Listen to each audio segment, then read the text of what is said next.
Good morning. Weekend ride tayo. Gamit ulit natin tong Sumer X. Scooter ride tayo ngayon. Yan, dito pala tayo sa Malbar. Ganda ng daan dito. Maluwag na maluwag. Hindi pa natin alam kung saan tayo pupunta. Basta ride lang tayo.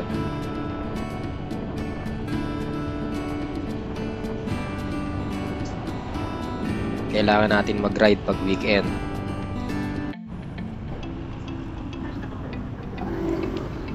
Dito tayo ngayon sa bypass road ng Malbar papuntang Balete. Ganda ng bypass nila dito, ganda. Ayan. Lagi ako nadaan dyan. Siyempre, naka-scooter tayo, hindi tayo pwede mag-expressway. Hanapin natin yung mga bypass na yan para easy dun sa mga pupuntahan natin. Hindi tayo masyado matraffic. Service road, medyo matraffic pag weekend. Pero naman bypass road, dito tayo. Ganda kalsada, ayan. Lusot nito, Balete na. Ikot-ikot tayo sa Balete kung ano mapuntahan natin doon. Maraming pwedeng puntahan doon eh. Yung iba napuntahan ko na. Ngayon try natin yung ibang lugar. Alam ko marami pa doon. Isa-isahin natin yan every weekend.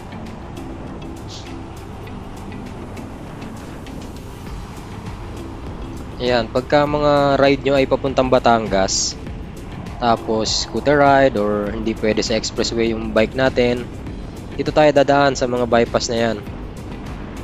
After nitong Malbar bypass na to, meron pang diretso ulit, bypass ulit. Yun, diretso na ng Lipa yun. Doon ako dumadaan pagka umiikot ako ng Alaminos, tapos ikot ako ng Lipa, nagba-bypass ako. Para ka ring naka-expressway. Ayan, ganyan kaganda. Ganyan ka-komportable. Sobrang bilis lang, nandito na tayo. Yung stoplight na yan, kakanan tayo dyan. Yun yung papunta na yung Balete. Tapos ayun yun, pag diniretso mo yun, papuntang Lipa na yan, bypass road ulit. Ganda rin ang kalsada dyan.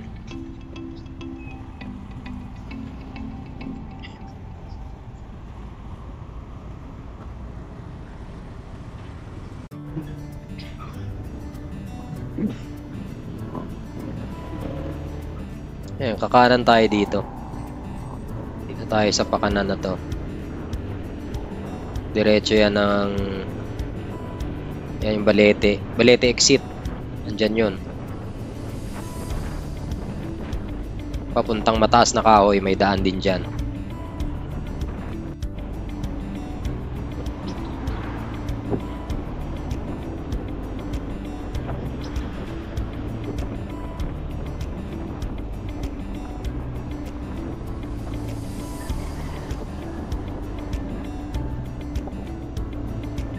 Ayan, ayan yung exit.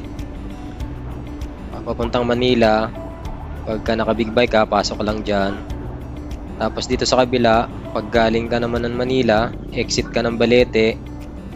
Yung mga nagra-ride papuntang Lakeshore, papuntang Kapuso, dyan nag-exit yung mga big bike na yan. Since hindi tayo naka big bike, dito tayo sa bypass road tayo dadaan.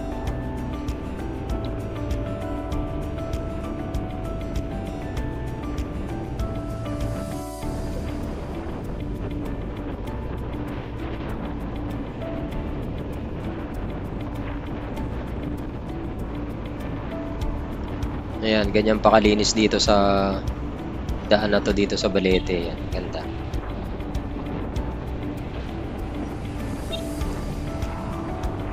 Sarap mag-ride dito. Kahit scooter lang, may enjoy mo yung ride. Hindi mo naman kailangan ng mabilis. Ganyan-ganyan lang ang takbuhan dito. Minsan, nagra-ride din kami, breakfast ride, naka-big bike. Naka-big bike kasi hindi mo masyadong ma-feel yung mga view na yan. Kasi mabilis yung takbo. Pero pag scooter, okay na okay yan. Mga tipong pasyal-pasyal, scooter talaga.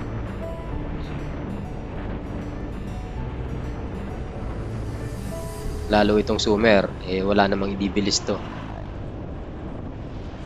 Talagang takbong pasyal lang to.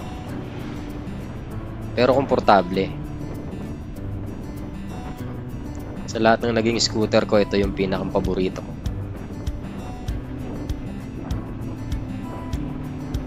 Madali siyang ilusot-lusot, komportable sa ride.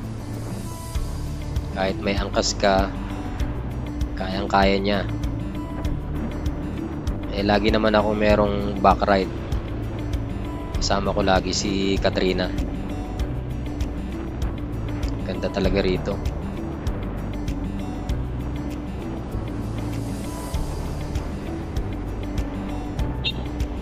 Hindi lang diretso, may mga twisties din dyan. Pag naka-big bike ka, medyo may enjoy mo yung twisties. Banking-banking ka dyan.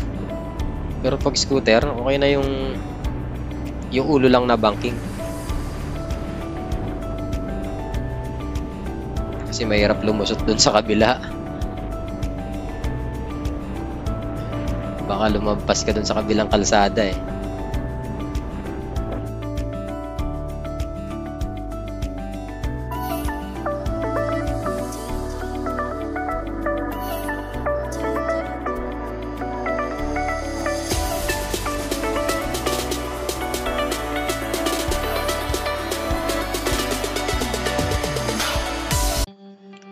Smooth na smooth ang kalsada rito. Sarap mag-ride dito. Banayad na banayad, kakaunti lang yung dumadaan. Yan, tanaw mo na dyan yung lake. Sa dulo nito, lake na eh.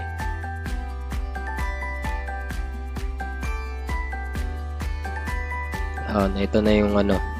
Ito na yung simula ng twisties. Ayan. Ganyan-ganyan lang ang takbo natin dito.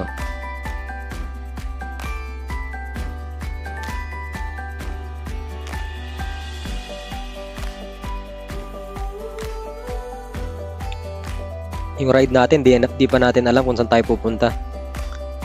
Wala tayong exact location na pupuntahan. Kung saan lang tayo mapadpad. Pero hindi tayo masisiro dito. Maraming pwedeng puntahan dito. Matagal na ako nagra-ride dito. Ang dami ko nang napuntahan dito. Pero marami pa rin. Mga nakatago lang yun dyan sa gilid-gilid.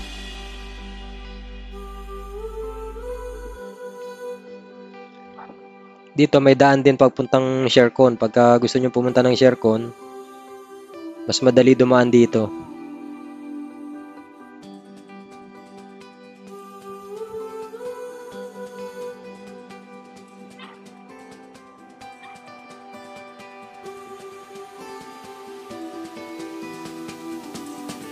Ang ganda ng kalsada, oh.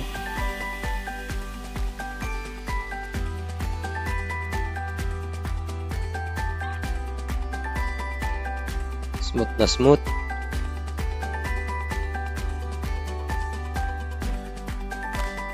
Sa mga gantong ride, hindi mabibitin ng summer dito. Mga pasyal-pasyal na ganyan. Subukan na to eh. Matagal ko na itong nagamit sa mga gantong klaseng ride. Uwi ko pa nga ito ng Bicol eh. Parang 2019 umuwi kami ng Bicol, gamit namin tong Summer X. Kayang-kaya niya yung Bicol. Nakapagala pa kami ron sa Albay. Marami kami napuntahan doon. Dala-dala tong Summer na to.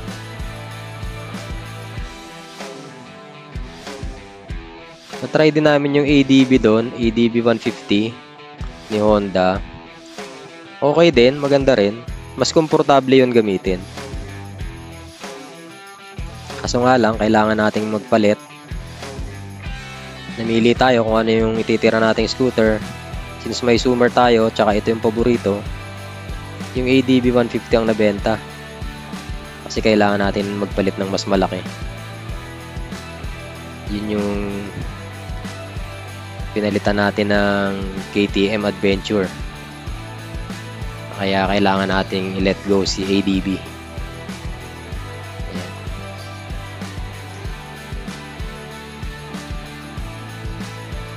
Punta muna tayo dito sa may lake. Mag-picture-picture muna tayo rito bago tayo maghanap ng pupuntahan dun sa mataas na kahoy.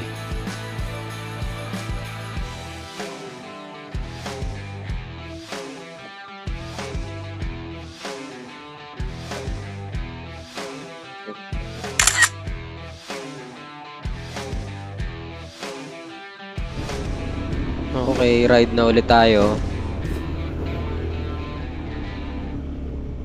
Dito na tayo sa may papuntang Kapusod. Dito lang yung Kapusod.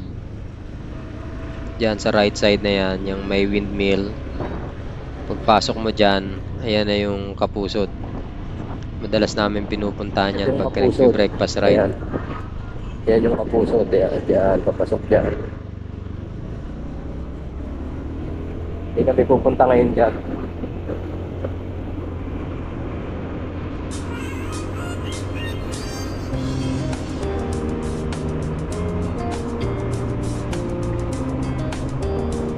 Ito yung trip namin ng asawa ko pagka weekend. Ride kami, punta kami sa mga ganitong lugar. Tambay-tambay, coffee-coffee. Ayan. After namin ng mga obligasyon ng buong week, yung weekend, yun naman yung time namin para mag-date. Mag-reset, yan. Yan yung libangan namin dalawa. Ride, pasyal-pasyal. Ngayon, pupuntahan na namin ngayon itong isang to. Matagal na namin hindi pinupuntahan to. Ito, dito. Hindi natin napapasok yan, di ba? Ilipin natin ngayon. Oh, magandang kalsada ron, no? No? Pero yun, may kalsada yung ginagawa. Yun nga, sinasabi ko.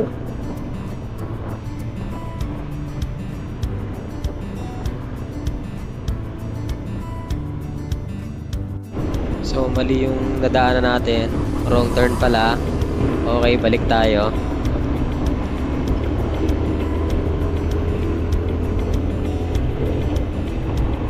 Ano? Rin. Oo.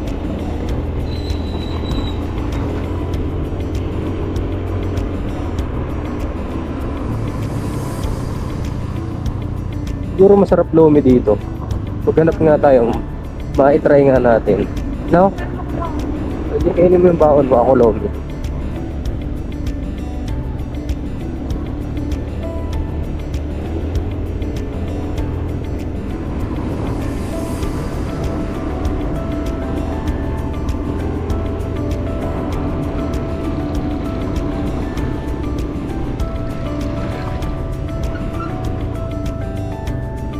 O, may coffee daw dun, oh.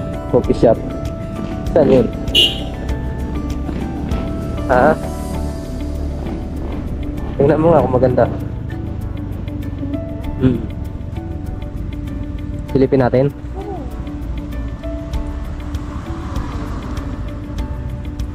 Kapag kape, no? Oo nga. Doon daw eh, pupunta eh. Oh. Saan dyan? Ah, ito. Dito kaya. Hilltop Canopy. Okay.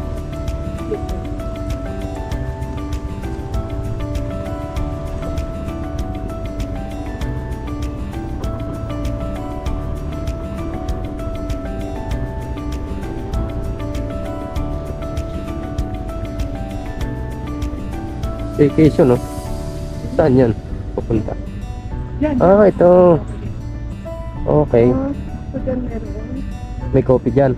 O, tara. Tingnan natin. Sarado. Bukas po yan? May coffee shop dyan sa loob? Bukas po. Pwede pumasok. Sige, pasok po. Salamat. Galing naman. Patago, ano? Kasi ko kaya sinabi. Ah, okay. Ay, oo, ang ganda. Wow.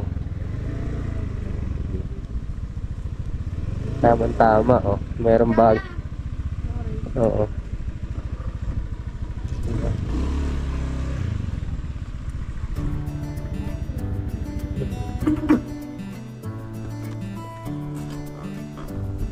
Aray ko, may nakatago palang resort dito. Ang ganda. Aray ko. Ha? Oo naman, pwede. Hello, ate. Good afternoon.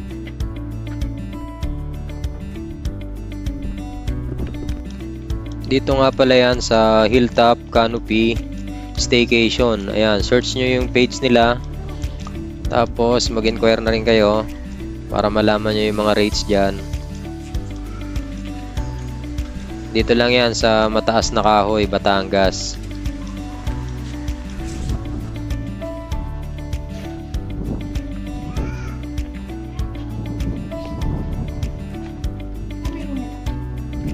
Tapos may ano naman, pwede naman sa ilalim, pwede mo nila. Saan? Oh, okay. Ting 1.5. May CR na rin po kasama. Ah, nandyan yung CR. Okay na din. Oo, kasya kami dito. May bed pala sa ilalim.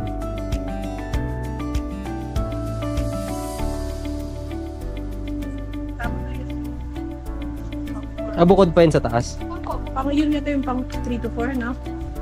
Ah, okay. Ah, oo nga. Check niyo po. Para Tara, tingnan natin. Meron pa dito sa taas.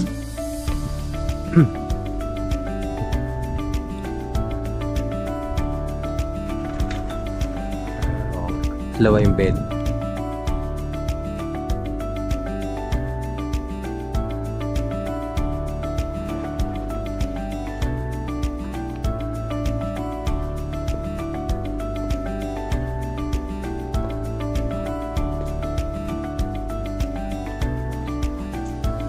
Dito, dito na. Pwede nila ng food. Opo, pwede po. Kasi yung food nila daddy, parang infinite. Ingat.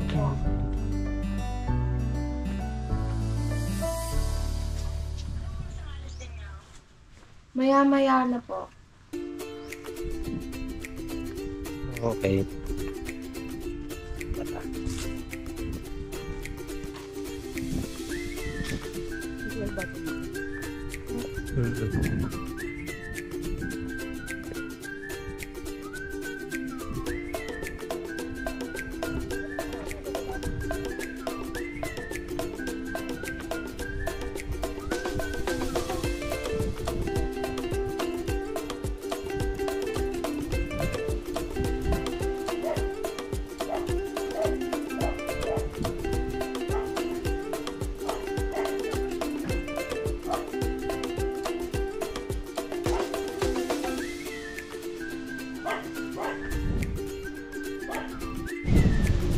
Yun nga palang room rate nila rito.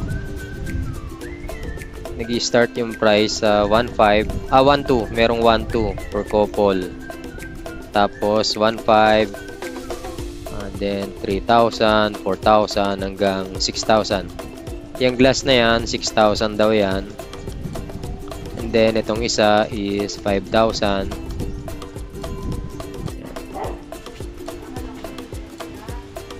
Murang-mura. Tapos pwede ka magdala ng food. Kahit anong gusto mong gawin dyan, mag-swimming. Parang solong-solo mo yung resort nila pag nag-staycation ka rito. Kasi wala masyadong napunta. Pwede kayo mag-book online.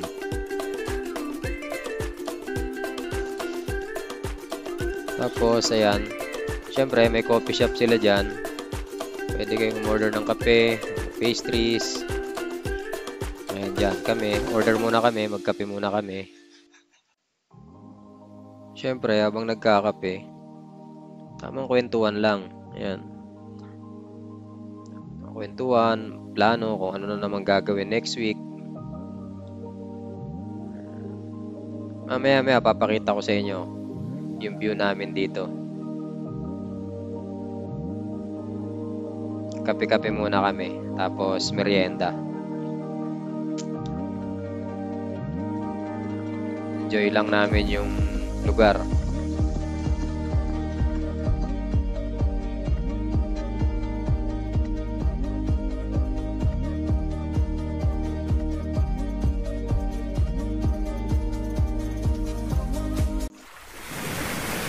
So ito na nga yung view. Ito yung view namin ngayon dito. Sobrang relax. Sobrang payapa lang ng lugar. Grabe. Ayan, ang ganda oh. Tahimik.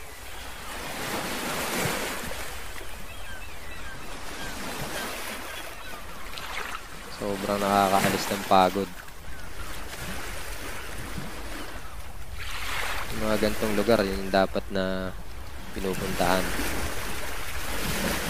Malayo sa ingay.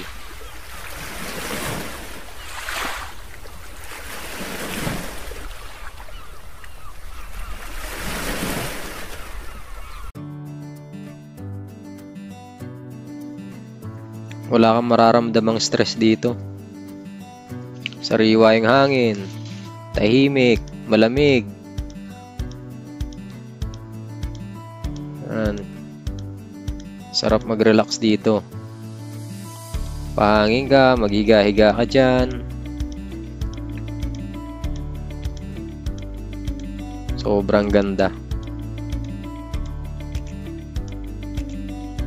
Natapos na naman natin yung weekend ng masaya.